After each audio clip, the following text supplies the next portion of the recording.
Birds क्या करते हैं? बर्ड्स उड़ते हैं ना, है ना? एनिमल्स नहीं उड़ते, बर्ड्स उड़ते हैं। कैसे उड़ते हैं? अपने पंख से उड़ते हैं, है ना? सबके विंग्स होते हैं। ये क्या है? ईगल, चील है ये, चील बहुत बड़ा बर्ड होता है ये ना छोटे बर्ड्स को खाता है। इसके जो पैर होते हैं ना, वो अपने पैरों से छोटे बर्ड्स को पकड़ता है और खा लेता है उसको। ये बहुत बड़ा बर्ड होता है।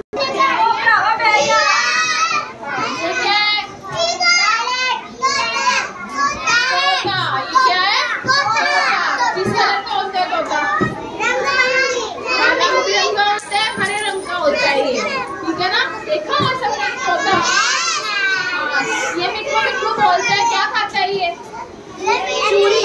चूरी खाता है, मिर्ची खाता है। हरी मिर्च होती है ना, हरी मिर्च खाता है ये। फिर जब ये पैरेट ना जो तुम लोग बोलते हो उसके पीछे पीछे बोलता है, ये सबकी नकल करता है ना। ठीक है, ये क्या है? पैरेट। ये क्या है? उल्लू।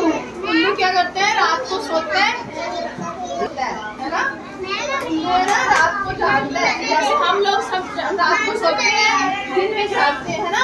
ये आउल है, आउल रात को सोता है, रात को जागता है, दिन में सोता है ये। ठीक है ना?